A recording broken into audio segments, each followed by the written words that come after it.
Assalamualaikum warahmatullahi wabarakatuh. Waalaikumsalam warahmatullahi wabarakatuh. Selamat pagi anak-anak. Pagi. Gimana nih kabarnya? Baik? Alhamdulillah baik. Alhamdulillah ya, masih pada baik. Oke, masih pada semangat kan belajarnya? Masih. Semangat ya, meskipun kita dalam keadaan puasa, tetapi tidak mengurangi semangat kita untuk tetap mencari ilmu. Oke, sebelum itu, apakah semuanya hadir dalam pertemuan kali ini? Tidak. Ada yang tidak hadir? Ada. Siapa?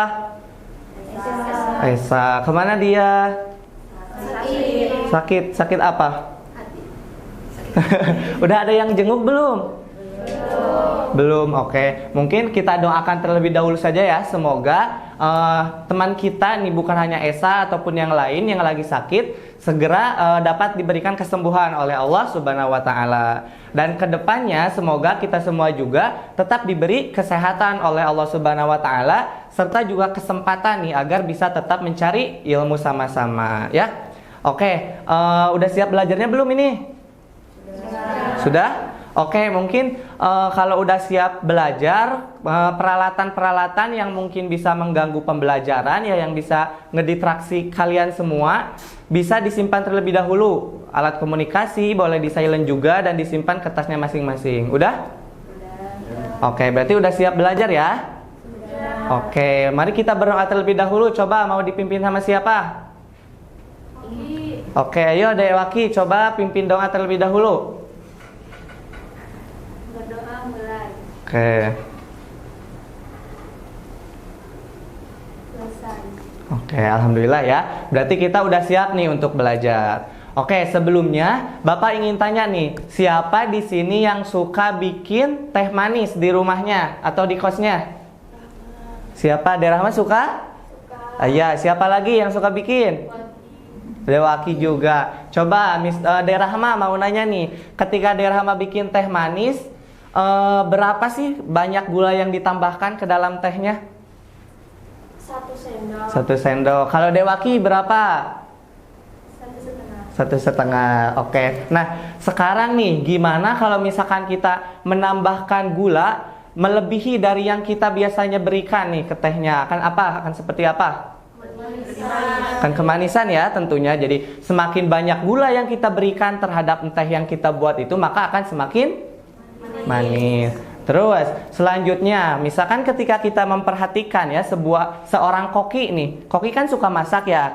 Tentunya pasti memerlukan resep-resep gitu ya. Misalkan seorang koki ini ketika membuat kue yang resepnya itu memerlukan 3 butir telur misalkan, ketika pada saat itu tuh cuma menambahkan 1 butir telur. Coba apa yang akan terjadi teman-teman?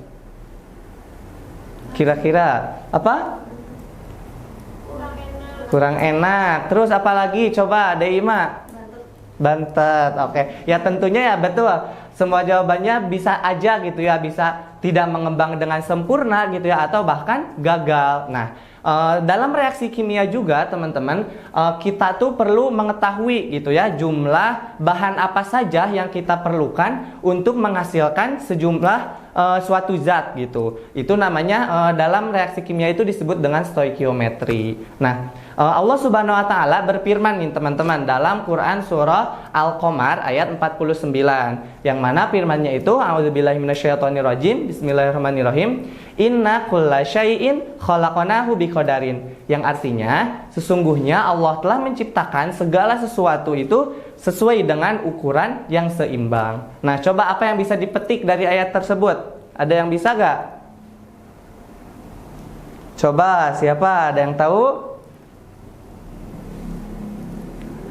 Oh, belum tahu. Oke, nah jadi mungkin dalam ayat tersebut yang bisa kita ambil gitu ya pelajarannya itu, bahwa Allah Subhanahu wa Ta'ala telah menciptakan segala sesuatu nih di dunia ini itu ada dalam ukuran yang seimbang ya, ada dalam ukuran yang seimbang. Jadi tidak ada yang lebih atau mungkin bahkan kekurangan gitu dalam prosesnya itu. Jadi ada dalam takaran yang pas gitu kan.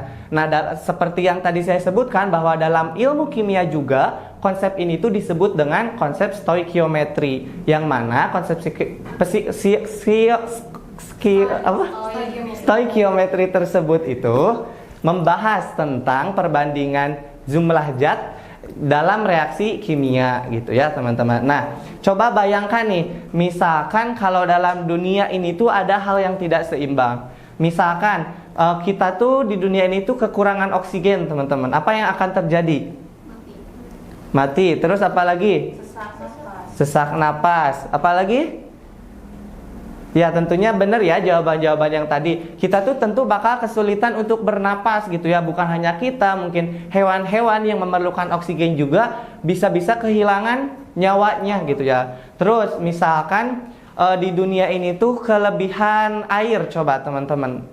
Bisa dibayangkan nggak apa yang akan terjadi? Banjir, terus apa lagi? Tsunami ya. Benar ya, betul sekali.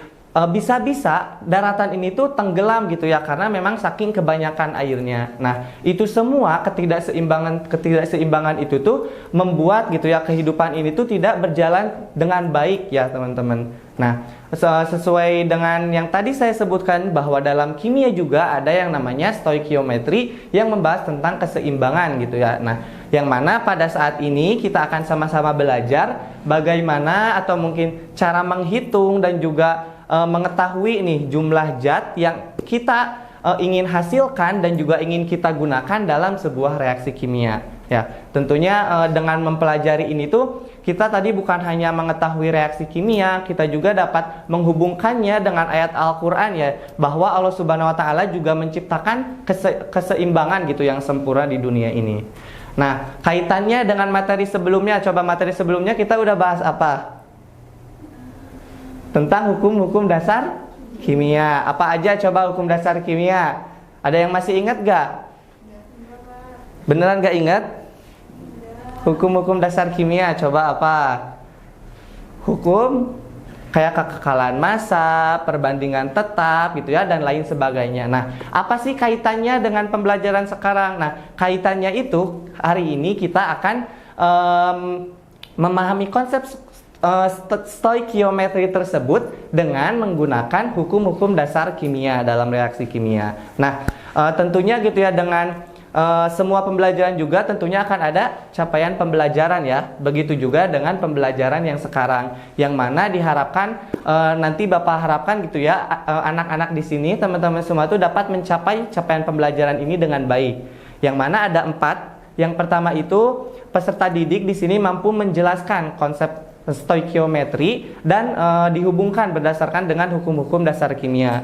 Yang kedua juga dapat menyetarakan dan juga menyusun dan menyetarakan reaksi kimia. Yang ketiga dapat menghitung jumlah mol, massa, terus juga volume gas yang ada dalam reaksi kimia dengan menggunakan konsep mol. Dan yang terakhir, yang keempat adalah dapat menentukan reaksi pembatas serta hasil reaksi dalam proses reaksi kimia dengan berdasarkan perbandingan reaktan dan jumlah produk.